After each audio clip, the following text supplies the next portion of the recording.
মাত্র ৩০ মিনিটেই অচল ভারত। চীনের মিসাইল শক্তির সামনে ভারতীয় ডিফেন্স কি টিকতে পারবে? কল্পনা করুন, বেইজিংয়ের কোনো এক ভূগর্ভস্থ বাংকারে বসে একজন জেনারেল স্রেফ একটা লাল বোতাম চাপলেন, আর কয়েক মিনিটের মধ্যেই দিল্লির আকাশ ধোঁয়ায় ছেয়ে গেল, কোনো বিমানযুদ্ধ ছাড়াই, কোনো সৈন্য সীমান্ত পার না করেই। আপনি কি জানেন, চীন যদি ভারতের সাথে যুদ্ধে জড়ায় তবে তাদের বর্ডার পার হওয়ার প্রয়োজন নেই। কেন ভারতের তথাকথিত আধুনিক এয়ার ডিফেন্স চীনের মিসাইল প্রযুক্তির সামনে স্রেফ তাসের ঘরের মতো ভেঙে পড়বে? আজ আমরা উন্মোচন করব সেই তিক্ত সত্য, যা শুনলে দিল্লির নীতি নির্ধারকদের কপালে দুশ্চিন্তার ভাঁজ পড়তে বাধ্য। তৈরি হয়ে যান, কারণ আজকের বিশ্লেষণটি আপনার ধারণাকে আমূল বদলে দেবে। আধুনিক যুদ্ধ এখন আর শুধু পেশি শক্তির লড়াই নয়, এটি এখন টেকনোলজির দাবার খেলা। আর এই খেলায় চীন ভারতের চেয়ে অন্তত 50 বছর এগিয়ে আছে।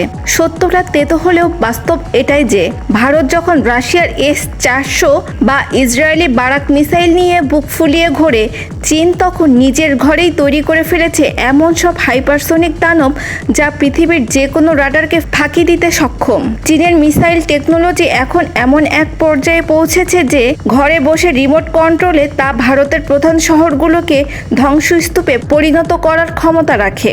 ভারতের মিডিয়াতে বিশ্বগুরু হওয়ার যে হুঙ্কার দেওয়া হয়, তা কি আসলেই শুধু ফাঁকা আওয়াজ, নাকি বাস্তবের মাটিতে ভারতের প্রতিরক্ষা ব্যবস্থা এক চরম দেউলিয়াতের নাম? চলুন দেখি চীনের সেই ডেডলি মিসাইল কালেকশন, যা ভারতের রাতের ঘুম কেড়ে নেওয়ার জন্য যথেষ্ট। DF-41, range 15,000 kilometre. এটি চীনের ব্রহ্মাস্ত্র। বেজিং থেকে লঞ্চ করলে এটি শুধু দিল্লি নয়, পুরো পৃথিবী প্রদক্ষিণ করে আঘাত হানতে পারে। 2. DF-31 ও DF-27, যথাক্রমে 11,000 ও 8,000 কিলোমিটার রেঞ্জের এই মিসাইলগুলো ভারতের যে কোনো প্রান্তে পরমাণু হামলা চালাতে সক্ষম। 3. DF-26 ও DF-21, এই মিসাইলগুলোকে বলা হয় ক্যারিয়ার কিলার, অর্থাৎ ভারতের এয়ারক্রাফট ক্যারিয়ারগুলো সমুদ্রের বুকেই সলিল সমাধি হবে এদের এক আঘাতেই। 4. DF-17, hypersonic. এটি ভারতের আসল জম। 25,000 কিলোমিটার রেঞ্জের এই হাইপারসোনিক মিসাইলটি শব্দের চেয়ে 5 গুণ বেশি গতিতে চলে। ভারতের কোনো রাডার বা ডিফেন্স সিস্টেমের একে ট্র্যাক করার বা আটকানোর ক্ষমতা এখনো তৈরি হয়নি। শুধু কি তাই, চীনের সাবমেরিন থেকে লঞ্চ করা যায় JL-3, 12,000 কিলোমিটার এবং JL-1, 8,000 কিলোমিটার। সমুদ্রের তল থেকে যখন আঘাত আসবে, ভারত তার টেরও পাবে না।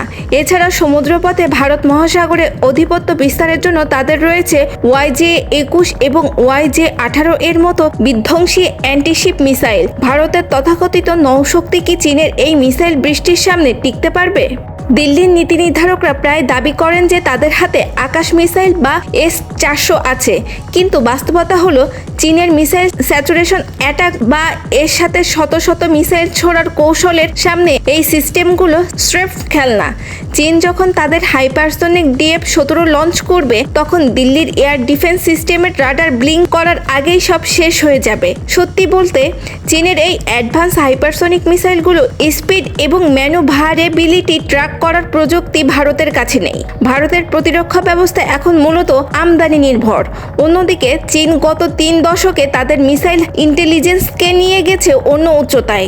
মিডিয়াতে ভারতের ভাওতাবাজি আর ফাঁকা আওয়াজ দিয়ে হয়তো জনমত ভোলানো যায়, কিন্তু চীনের ডিফেন্স সিরিজের সামনে দাঁড়িয়ে দিল্লির ধুতি খুলে যাওয়া তখন স্রেফ সময়ের ব্যাপার। তাহলে কি ভারত স্রেফ এক অলৌকিক স্বপ্নে বিভোর হয়ে আছে? চীনের এই অভাবনীয় মিসাইল সক্ষমতা আর ভারতের ফাঁকা হুঙ্কারের মাঝে যে বিশাল গর্ত, তা কি কোনোদিন পূরণ করা সম্ভব, নাকি যুদ্ধের প্রথম আধা ঘন্টাতেই ভারতের পরাজয়ের ইতিহাস লেখা হয়ে যাবে? চীনকে টেক্কা দেওয়ার শক্তি কি আদৌ ভারতের আছে, নাকি বিশ্বগুরু হওয়ার দাবিটা স্রেফ একটা রাজনৈতিক জুমলা? উত্তরটা সময়ের হাতে।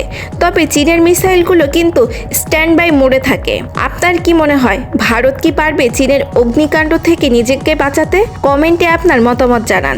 আজ এই পর্যন্ত, ধন্যবাদ।